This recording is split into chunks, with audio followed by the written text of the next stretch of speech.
Assalamualaikum warahmatullahi wabarakatuh. Perkenalkan, nama saya Rika Rohmatul Ummah. Saya mahasiswa PGSD Universitas Muria Kudus. Mari kita belajar tentang ideologi Pancasila dan implementasinya.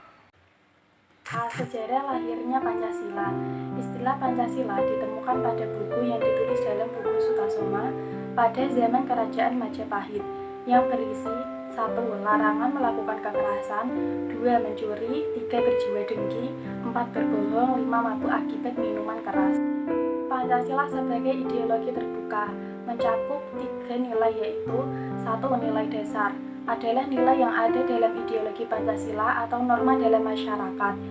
Yang kedua, nilai instrumental adalah nilai yang merupakan pendukung utama dari nilai dasar atau nilai dapat mengikuti perkembangan zaman.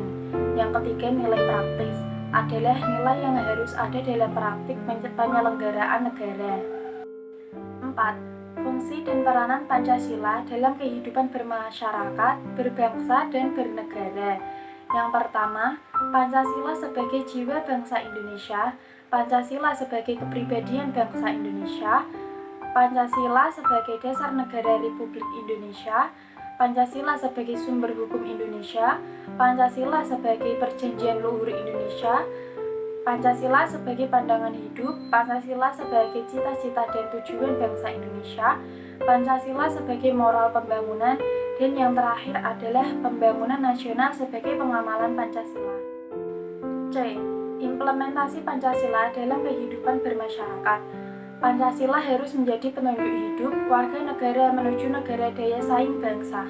Implementasi sila yang pertama, beriman. Beriman adalah menghormati dan kerjasama antar umat beragama, tidak memaksakan agama kepada orang lain.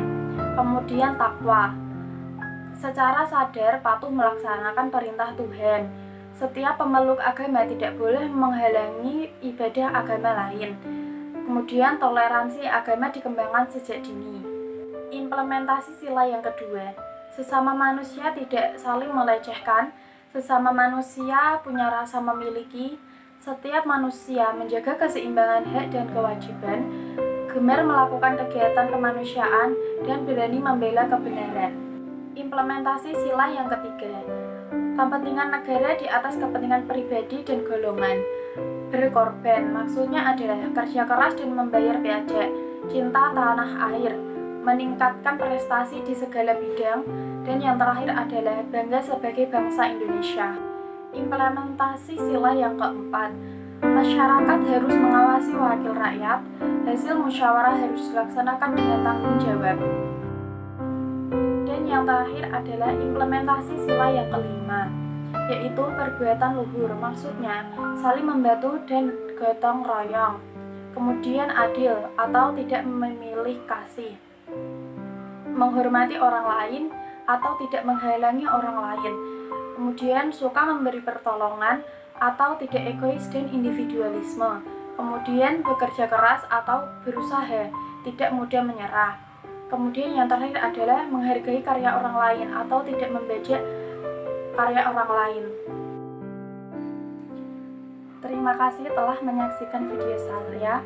Mohon maaf apabila masih ada banyak kekurangan dari saya. Wassalamualaikum warahmatullahi wabarakatuh.